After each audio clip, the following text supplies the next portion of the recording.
Hey guys, it's me, Seth again. With today's assignment, I'm going to be talking about the good and bad of practice. Because as we all know, no one has a perfect practice when they're doing a sport.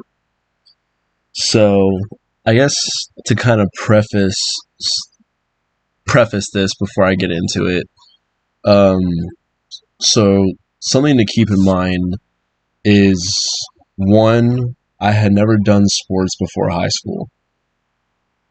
I did flag football in like fourth grade. That doesn't really count. Uh, I was super overweight the majority of my childhood, and so getting into high school, I lost a lot of the weight because I hit puberty and I grew a lot. And sports were never really a focus for me since I was, so overweight. I always struggled during PE classes, so I never really considered doing a sport. But I started losing the weight and I started finding interest in sports. So my junior year, I decided to play basketball. And since I went to such a small high school, I had the opportunity to play varsity my first year ever playing basketball, which obviously has, you know, some good and bad repercussions. So, kind of some preface information in basketball shoes. I'm like a little over 6'1", kind of pushing 6'2". I don't know. It's been a couple years since then, so I don't remember much. And I had lost a bunch of weight, so I was like 170, 175. So I don't know. I was built for basketball, I guess. I don't know.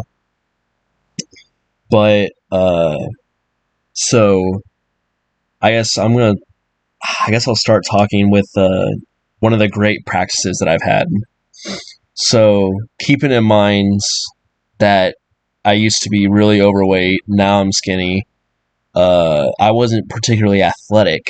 I was just really lanky because of my long arms and stuff. And so, I had my opportunity to play my first two games ever on a basketball team with the varsity team, and I sucked. Like, that's kind of, there's not much more to say. I sucked really badly. But later on in the season, when I got to really develop with the JV team, is when I, really started to blossom. And I remember this one practice, we started out with the Mikan drill, which, for people that don't know what the Mikan drill is, you're basically doing layups underneath the basket. Uh, you do a left hand layup, it goes in, you immediately catch, you catch it, then you do a right hand layup back and forth, back and forth. And we started with these layup drills during practice. And oddly enough, I was like really making my layups. Like I couldn't miss. And it was like really refreshing because I was used to most of my baskets not really, connecting, none of my shots falling, stuff like that. But this one practice, we were doing this drill for a while, and I just kept making it. And it was really like, it was well organized in the sense that, each person got like, three shots per arm. So I had to make three left hand layups, three right hand layups.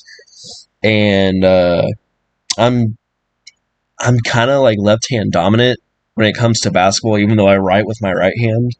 So I was always really good at left hand layups, but right hand not so much. But I was acing both of them, and it was good enough that not only my coach, told me how good I was doing, my teammates really cheered me on. They're like, "Dang, man, like you're really knocking them down, Seth." I was like, "Heck yeah!" So overall, I just had a really good practice. Like I was just making all my shots, even when I was pulling up. I played power forward center, even though I wasn't really the right size for that. I played power forward center, so I very rarely ever took 3-point shots. But my coach still made me practice them since I could be like a stretch three. And so I was practicing my 3-pointers, and those were falling too.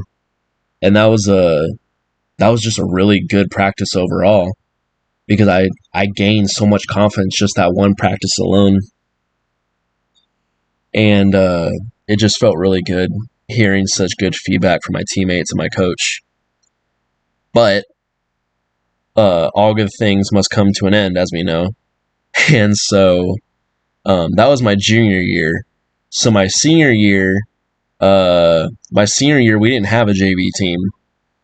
And so also because I was a senior, I had to be on varsity because of some sort of government rule thing. I don't know. But the issue was, after my junior basketball season, I gained a bunch of weight to play football the following year. But I ended up choosing not to play football because we got moved into a bigger conference, and I knew we were going to get destroyed. And only had like 14 guys. We had 14 guys on an 11-man football team. My coach already told me I would be starting on both sides of the ball, and I had no interest in doing that, especially not my senior year, and especially not after not after learning football for the first time, because I had never really played tackle football before. So I gained a bunch of weight. And so my junior basketball season, I was 170 to 175. My senior basketball season, I was like 205 to 210 because I had to gain a bunch of weight to play on the offensive and defensive line. And so I felt terrible that entire season. I was sluggish. I was slow. I couldn't jump as I I had to wear a bigger jersey size. I just hated myself that season. And because of that, we also had a new coach, and he was a guy. He was a guy, to say the least. He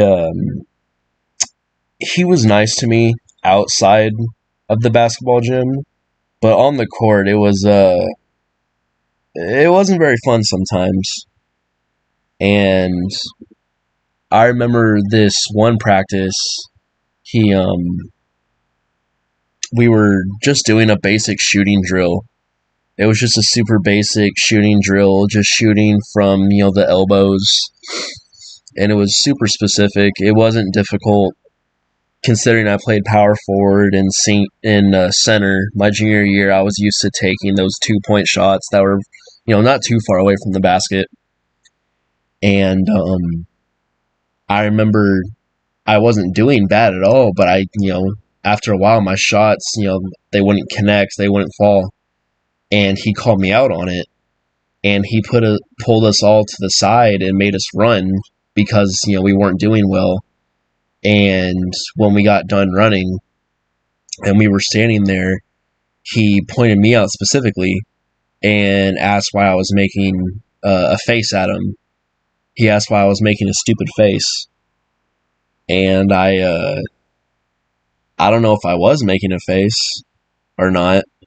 But I had explained to my coach that I have autism, and because of that, sometimes I do like facial stims and stuff like that.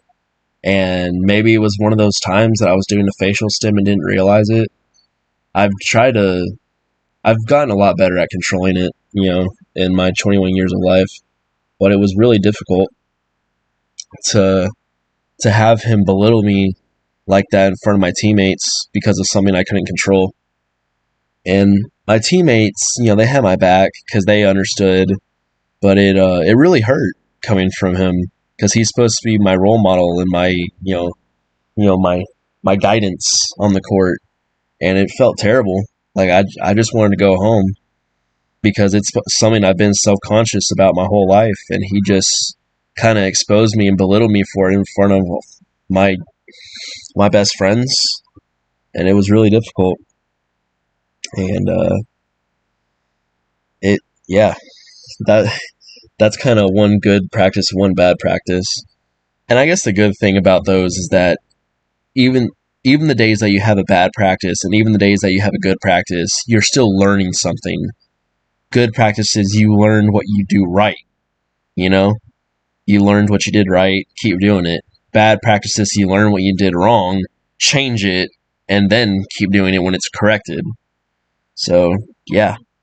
Uh, I guess that's kind of my little tidbit about the good and the bad of practice.